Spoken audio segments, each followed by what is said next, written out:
What's up, everybody? Welcome to B is for Build, the #1 collaborative YouTube channel building drift cars with other YouTubers. This is day 3 on the Ford Explorer drift car. This is the one where we pull an all-nighter. In this episode, we're gonna get all the mechanical stuff left on the car done. We limited slip differential, don't have one, so we gotta make one. Not a limited slip. We're gonna make a not slip differential, a LSN, NSD. An NSD, a non-slip differential. Thank you, Freddie. And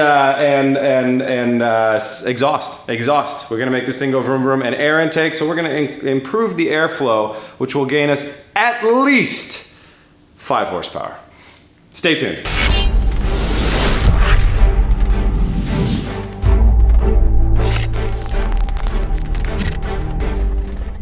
Before I get started, I want to take a second out to thank our sponsor. This episode is brought to you by the mobile game Vikings War of Clans. You guys know this is my favorite game. Vikings is a great way to relax after a hard day's work and just like game out. This is a perfect scenario. I don't have my gaming PC with me. That's back home. I'm here in Florida. What am I going to be doing tonight? If I don't immediately fall asleep after work, I'll be on the phone gaming, playing a little Vikings. As I've mentioned before, Vikings really reminds me of the top strategy RPG games of the 90s and 2000s, which we're all crazy about. And finally, now you get it on the mobile phone, and the graphics are really great.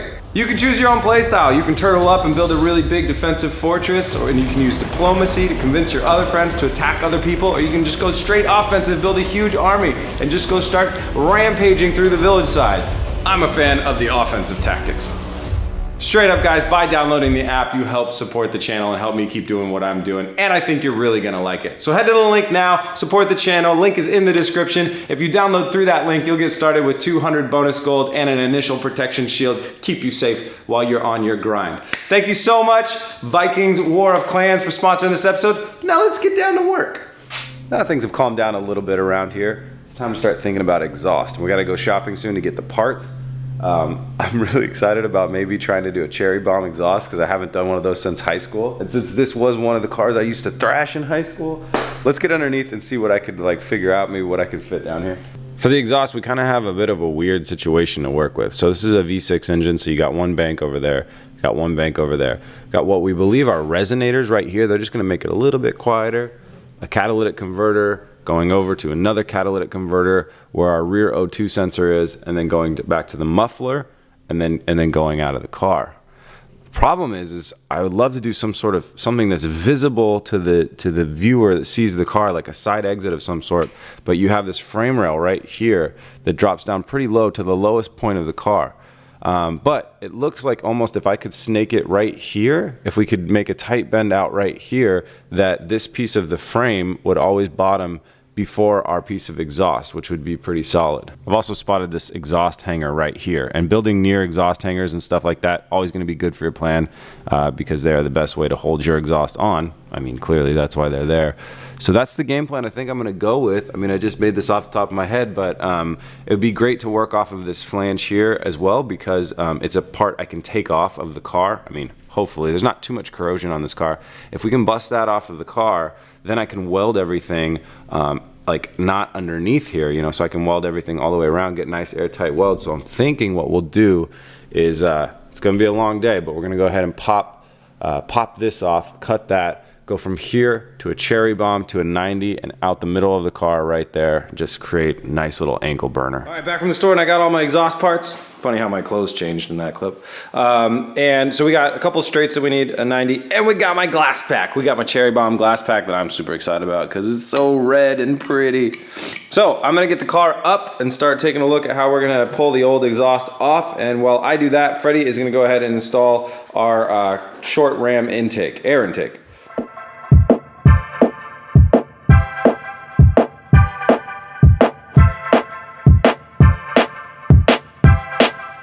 Looks good. Freddie just finished up on bolting this baby in here. It looks like it was meant to be in there. Freddie pointed out something pretty cool. If you look down here, there's a little snorkel. Well, you can't see down there, but trust me, there's a little snorkel that actually pulls in the cooler air from the system, and it's going to bring it up to our short ram. So that actually looks like it was meant to be on there. It's not bad. Nice job, Freddie. Now let me show you how we're going to take off that exhaust. So decommissioning this exhaust is going to be pretty simple. There's 3 bolts up there. We're going to go ahead and ratchet those off. We're going to unplug the secondary O2.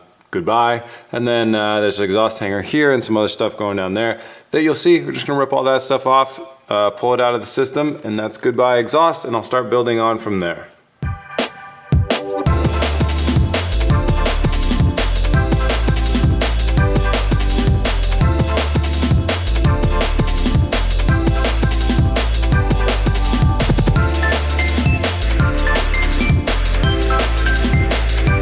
All right, we got the exhaust off of the car. That wasn't actually that hard. That's the muffler that was like right about there, running all the way back out the car. And then these are the dual cats that were up front.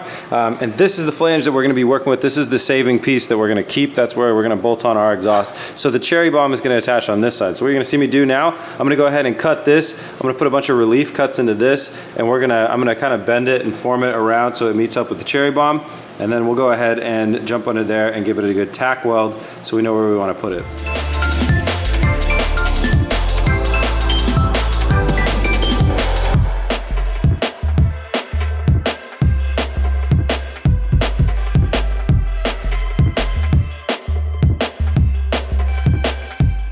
All right, so you can see I beat the crap out of this flange until it looks a little bit more circular. And when we start welding, what I'll be able to do is once I get a couple tacks onto the cherry bomb there, then I can keep hammering it and getting a little bit closer in.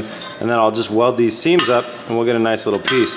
So once we got that, now we're gonna go ahead and test this back on the car with our cherry bomb. We're gonna put this in position where we want it and tack weld it into this. Then I'll bring it back off the car, hammer the hell out of it, tack it, hammer the hell out of it, and then weld it all the way up.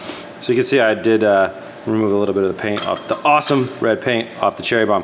So next step, under the car, tack weld it in.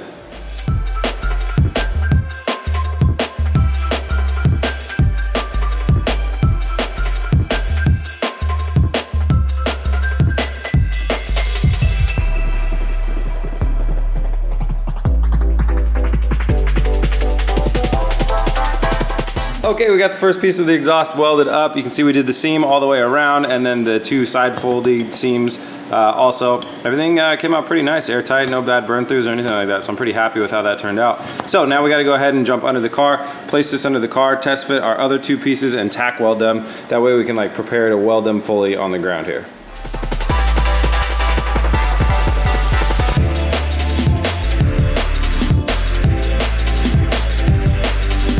Change of plans. We're gonna go Dr. Seuss exhaust and just stump straight down. Mainly because when we went out sideways like that, it just looked really dumb being right in the middle of the door. It looked like you tried to make it go there and you couldn't, and you tried to make it go there and you couldn't, so you just stuck it out the door. Which is not far from the truth, but not how we want it to look. Also, if we go straight down, it'll amplify the exhaust sound like omnidirectional versus going out the passenger side would be just one side. So I'm okay with this. So what we're gonna go ahead and do is we're gonna make a cut here, and then I've made lines over there. I'm gonna weld it up, and we are gonna be done with our dumped exhaust.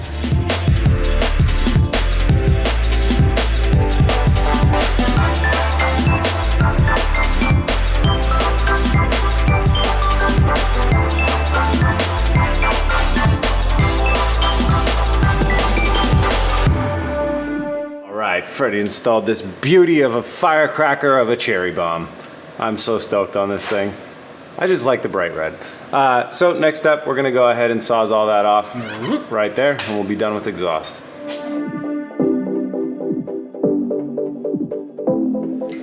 And there we have it. It's our own straight pipe exhaust, screamer pipe, dump pipe, down pipe, turn down. Next thing we're gonna do is move on to welding the diff. So if you guys don't know why we're welding the diff, it is because in a lot of sports cars you have what's called a limited slip differential, and that means when one wheel starts to slip, there's clutch packs inside the differential and different things they catch. Make sure the other wheel starts to slip the same way, so you have two wheels both burning out in the same way. If this car right now, since it doesn't have a limited slip, if this car we were to do a burnout, you get what people call like a one wheel tire fire, and you just get one wheel spinning. So you can weld the differential, and what that'll do is that'll lock the passenger side and the driver's side wheels together essentially inside the differential, so when one turns, the other turns. The downside of this is if you're daily driving, you obviously have a lot less traction, because when you go around a corner, the one wheel will need to turn less than the other, and it won't be able to, and it'll start essentially kind of breaking loose around a corner. good reason you want to do this for drifting is the same reason. When you start to get that wheel to go, that wheel's going to want to go more, and also when you start to going around a corner, it kind of like helps preload it. It's going to start kind of sliding a little bit on its own. These cars with a welded diff, it should be pretty crazy. One way you can check and see if you have a limited slip differential is you jack your car up and you spin the wheel, and that's what we did with this one. So you spin that wheel when the car is jacked up. If the other wheel spins the opposite way, you don't have a limited slip. If you spin the wheel and the other wheel spins the same way, you have a limited slip. So since we do not, that's what we're gonna be doing is welding the differential. It's pretty ghetto, but it does work. So first thing you want to do before you go ahead and crack open your rear differential, which is that big pumpkin thing looking right there, is you want to make sure you can get access and remove your fill bolt. That way you can fill it back up with gear oil after you weld it. Because if you can't fill it back up with gear oil, you don't want to crack it open in the first place. Nope. All right, Freddie verified that we can get rid of our fill bolt. We can pull it out. That's all good. Next thing we're going to do is spray down all those bolts around the outside of the diff right there with some PB Blaster to loosen them up. We're going to crack them all open. Crack open that diff right there and let all the diff fluid drain out. And I'm going to cut this thing off because it doesn't need to be there anymore.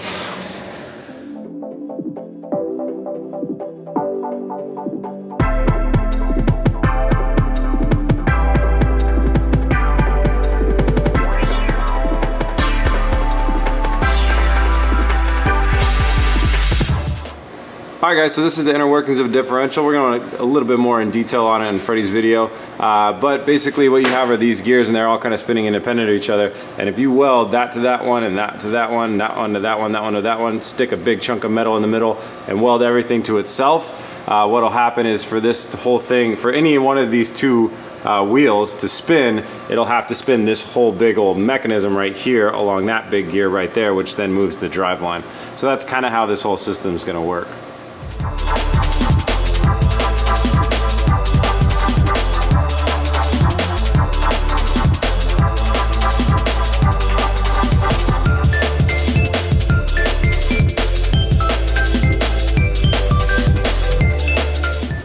So this is what it looks like when you go ahead and weld up the spider gears. So you can see I kind of went for like up there, down there, down there, down there, and anywhere I could. You don't want to use a flux core on this because you get a lot of slag. That's for a differential that you really care about. Since we don't care too much about this, that slag is going to knock around in there and eventually end up in the bottom of that pan down there. And I'm calling it not a big deal. So another thing that you can do is you can take a plate and cut a square plate, put that in there and weld it all the way around, especially if you have a talented welder. But I'm not one of those, so we're not even going to worry about doing that. Especially with these tires that we're running, I don't think we're going to put that much pressure on the diff to be able to pop it or break all these welds, because they are actually pretty beefy welds. They actually came together pretty good. If anybody's interested in seeing this a little bit more in depth, look at our E46 BMW not Gambler 5, Oregon 500 car. Eric did a really thorough job on welding and diff on there. So that's it. Now what we do is go ahead and put the car into neutral. Freddie, do you want to try and spin that? We might be able to spin it now. Whoa. So you can see how it spins as one unit now. That's what I was talking about before. So go ahead and spin it to the other side and I'll weld the other side up. Is that it? No. No, keep spinning. Yeah, that's my new target.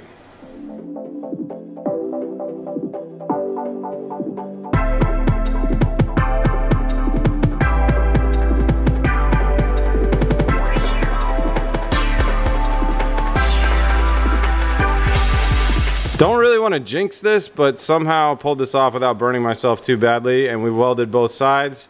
The diff still works. It's all locked.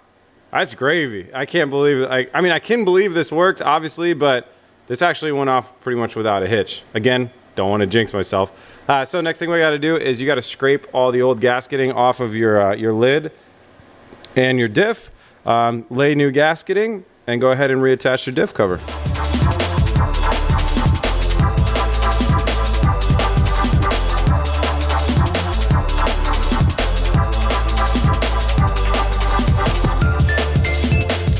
And just like that, we wrapped up the differential. So Freddie went ahead and applied some gasketing around the outside of that, and then he bolted it on. And then in the front there's a fill plug. You pull out the fill plug, fill it up with gear oil until it starts to spill back out, and then you put the fill plug back in, and that's a wrap. So now we turned our open differential that would slip a lot, one tire fire, into a NSD non-slipping differential. No slip at all. I'm so stoked on that. So that's it. That's all our goals for day 3. But I'm not going to leave you guys hanging without letting you know how that exhaust sounds. So it's 2 a.m. so we can't start the car up right now. Let's recap tomorrow morning and we'll start the car up and I'll let you know how that new exhaust sounds. All right, guys, we're back. Good morning. It's time to start the car. This is the end of day 3. Yeah, end of a day. Anyways, I cannot wait to see how this sounds. This cherry bomb muffler is going to be sweet. Freddie's not here right now, but I'm going to wrap the piss out of this thing. Let's get it started up. All right, car's in neutral, clutch is down, we got lights, here we go. All right, let's give it some RPMs here.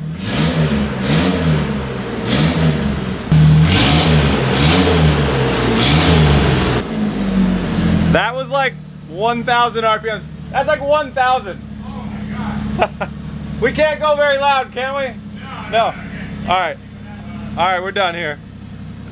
All right, at the last minute, we decided to go ahead and upgrade the brake pads on the front, but that's it for this episode. That's it for day 3. In the next episode, it's all about the aesthetics, and we're gonna try and make this thing look exactly how we want. I think the exhaust tone sounded pretty good, kind of like a modified tractor, which is kind of what it is. So I'm pretty happy with that, and I can't wait to hear it on the track, because that was 1,000 RPMs. We're in a really nice neighborhood. We can't get it too high, but once we get it on the track, it'll probably sound pretty crazy at Redline. So thank you guys so much for watching. If you like BS for Build, you like what we do, head over to bsforbuild.com, scroll down to the shop, and picking up any of the merchandise there. All the proceeds go directly towards supporting these builds. And if you want to find us in more places, head over to our Instagram at bsforbuild. Thank you guys so much. I appreciate you viewing it. I hope you want to tune in for the next one and the next one. And I will see you on the next one. Peace!